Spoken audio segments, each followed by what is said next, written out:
Ayun, madali lang naman po mag-trim. Minsan, wag niyo pong panghihinayangan kasi nga, pag manghihinayang po kayo, wala, hindi po mapapaganda. Kasi yung ganito, so umpisa lang naman po ito eh. Pero kapag lumaki po ito, lumaki yung mga pinakasanga niya dito, ito po mga lumalabas na yan, no? Mas gaganda po yan, for sure. Welcome to my YouTube channel, Gaylord, your garden buddy.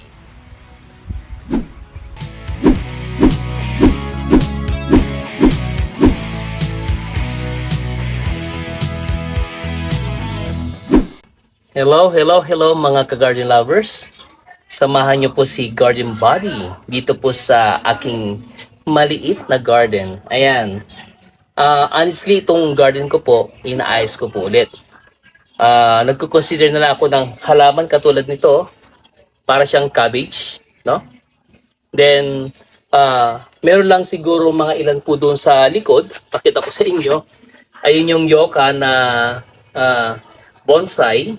At the same time, yung pong mga bonsai din na mga bougainvillea.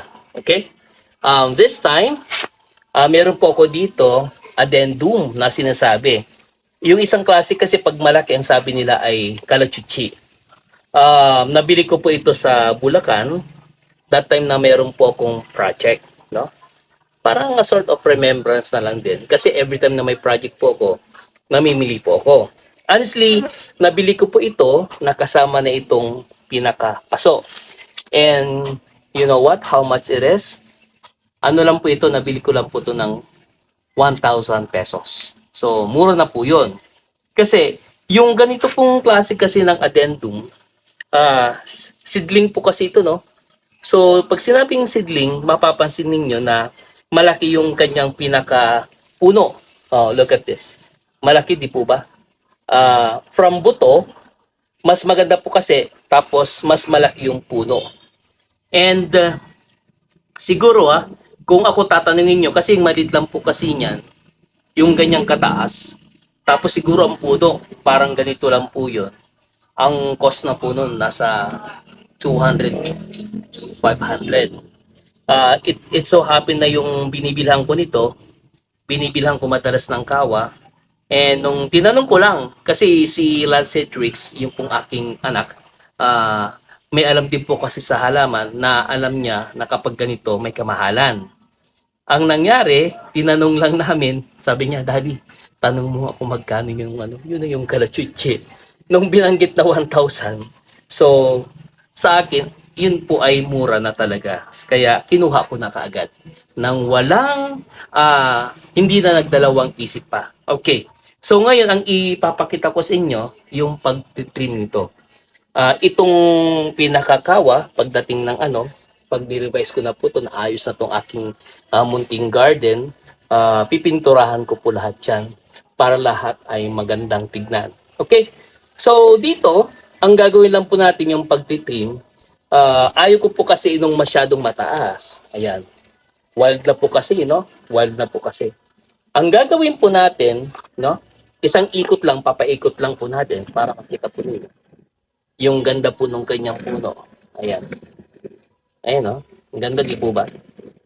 Tapos dito sa may pinaka-ibabaw nung maglalagay na lang tayo ng garden stone. So, pwedeng dito sa likod, ibang kulay, pwedeng puti, pwede rin blue, or the other one, yung parang gold ang kulay, no? Ayan. Ang gagawin lang po natin, most probably, kasi makikita nyo po dito sa taas ng mga sanga, siguro ito, this is mga 1 foot or mga 12 inches. Ito i-consider lang natin na height.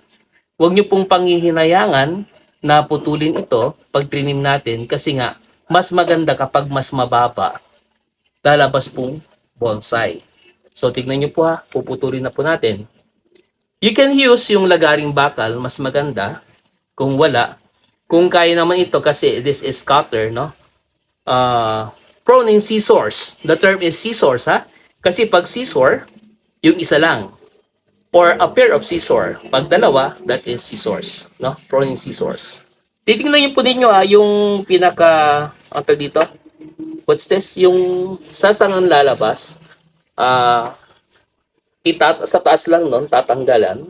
Yan, puputulin na po natin Ayan. Of course, dito, yung level lang. Yun ang susundan lang po natin.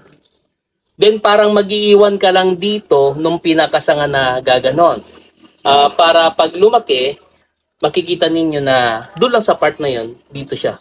So para magiging puno yan, no? Ayun, no? Madali lang naman po mag-trim. Minsan, huwag niyo pong panghihinayangan kasi nga, pag manghihinayang po kayo, wala, hindi po mapapaganda. Kasi yung ganito, so umpisa lang naman po ito eh.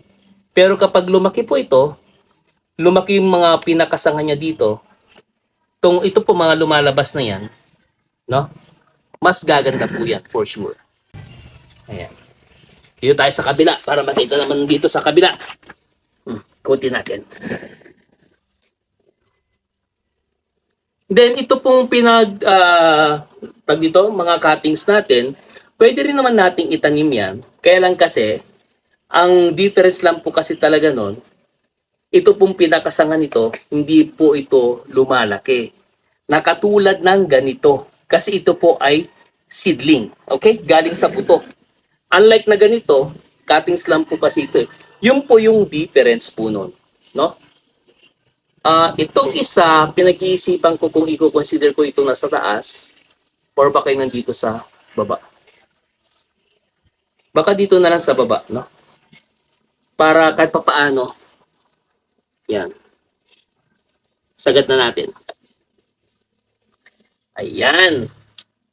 O, tingnan po ninyo Ang ganda, di po ba? Pag nagtagal po yan, ganyan po yan. Ganyan na po kaganda. Then maglalagay na po dito ng garden stone sa paikot. Pagkatapos, pipinturahan po natin tong pinaka-kawa. Ayan po.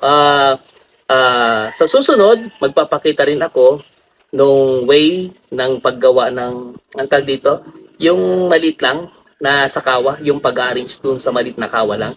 Maglalagay ka ng combination of plants and accessories in a way na para siyang miniature. Yun yung approach, no?